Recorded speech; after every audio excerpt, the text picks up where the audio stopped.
Hello everyone, welcome back to Omegon 2 Electric Boogaloo. Today I'd like to talk about philanthropist Amouranth. If you don't follow her on Twitter, you really should. Her financial knowledge is quite astonishing. She has taken a lot of flack over the years for the nature of her business model, but her business model has made her a lot of money that she has wisely invested away from places like Twitch and only Fupa. Which does in turn mean I'm incredibly jealous of her because I'd really like some of that sweet moolah. Because Amouranth is a creator, Amouranth suffers from a very similar problem many other creators have once private information is somehow made available. Obligatory disclaimer: I do not support doxing. I will never support doxing. I also do not support anyone that watches another person, or just for shiggles, goes to that person's home. As amusing as it is to do it to people like Dragon Lord,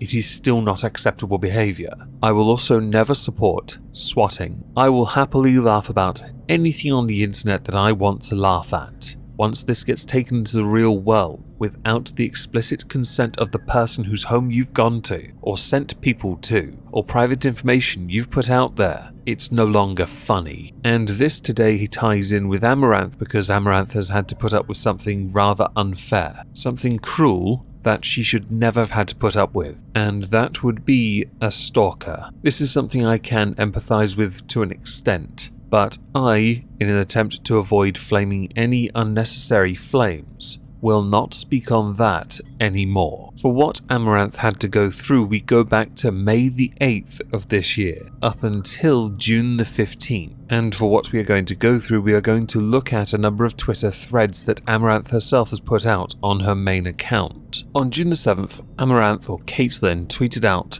"I have a stalker who has been in my area since May the 8th. He literally watches my stream all day and badly mimics everything I do. Does ASMR badly, takes a shower on his Twitch stream when I'm in the hot tub. In the past, I've reported him for restreaming me, but because he had travelled all the way from Estonia to my city, living in a nearby hotel, I want his stream to remain up so I can keep a close tab on him. I have a security system, a pew-pew device, spud gun, and lately I have had an armed employee living in the guest quarters. Part of the reason I'm taking this so seriously is because he has professed that he has sold all his worldly possessions, his residence and everything he owns, to make the trip, and he's racking up a mighty bill on his charge card. This setup doesn't give him any outs, so as he depletes his resources and doesn't have any options here, and I fear for my life and that he might do something drastic. The police are aware of the situation. They know what hotel he's in and they have a regular patrol, but they can't do anything despite his intent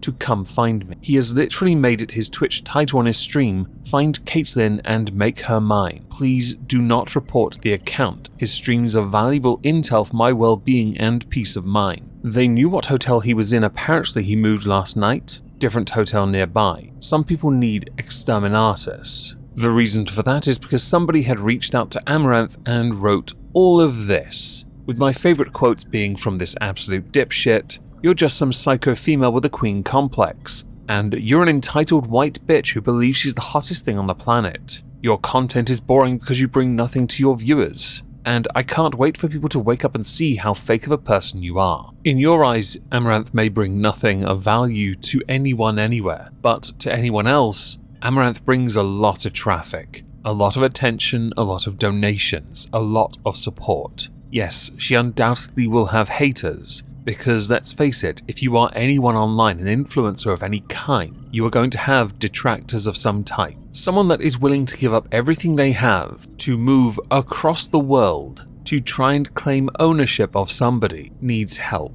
a lot of help. I find it fascinating because you can't quite agree with what Amouranth does for a living or what she believes. You, even though she's presented information proving that this guy exists and is there solely to stalk her, to scare her, control her, your response is, "Shut the fuck up, bitch." On June the 15th, 8 days later, Caitlin tweeted out, "My stalker travelled from Estonia, Europe, and came to my city, camping out in a hotel with line of sight to my PO box, and spent over a month camping out daily at a Starbucks next to my PO box. 44 days, 33 minutes. He psychotically streamed every minute of his excursion, internet signal permitting, everything in real time on Twitch, typically to 0 viewers, but growing as he gained notoriety. His account would get taken down, but he would make another, maybe using the same alias, N+1, ticking up the numerical suffix in his screen name methodically almost. By his own admission, he went scorched earth and sold everything, and left his life in Europe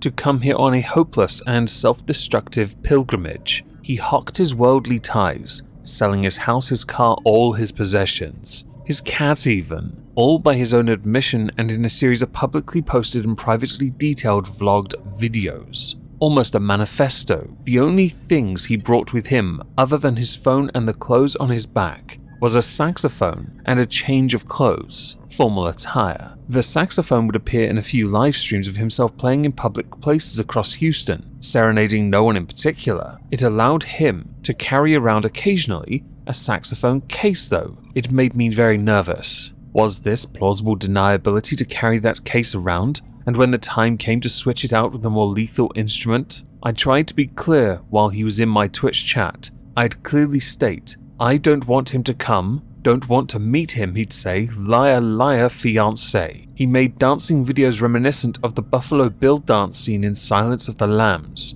and kept sending them to me. He took in a feral cat while in Houston because it reminded him of the cat he got rid of to make his journey here. The whereabouts fate of the cat are unknown. He had said goodbye to it in one video. He was there for at least 44 days according to his vlogs and live streams. On Monday the 13th, he streamed himself as was his routine, but he was dressed up and ominously carrying around his music instrument case. He changed to the formal attire he brought and made the last mile journey to my residence. He cased the vicinity for 30 minutes. Police declined to act. He streamed himself outside, slinking around mumbling about how he knew it was wrong, but I have to. When he started trying to break in, gain entry, I called 911. Dispatch was rude, cutting me off, putting me on hold. It took 33 minutes from me calling 911 for the first responder to arrive. Unknown to the stalker, an armed person or a group of people, some who I employ, had been over at my house for protection, heavily armed behind camera, security system and a big guard dog. I didn't want to be responsible for what would happen if he forcibly gained egress, and with the apparent lack of motivation for law enforcement to intercept, engage out of fear for their own lives, I saw it as the only real option I have. He did end up getting arrested and or detained. The embassy was contacted and he is currently not in Houston. That is all I can say for now. No person, online or offline, should ever be put through something like this. The failings of law enforcement, considering more recent goings-on in Texas, is a damning statement for the law enforcement in Texas, and one certainly hopes that the individual in question never goes near Amouranth ever again. While I can fully accept that this individual that was harassing Amouranth requires help, behind prison bars would be ideal. The inaction of the law enforcement though, not a good look. And I do hope that you, Caitlin, are safe. No, this does not make me a simp, shut the f*** up, alright? No creator, no person, ever should go through that. And I do think we can all agree on that. Unless you want to be one of those people that makes me roll my eyes by being a pedantic little shit and says, oh, but what about the pedophiles? What about the pedophiles? What about pedophiles? Thank you for being that person.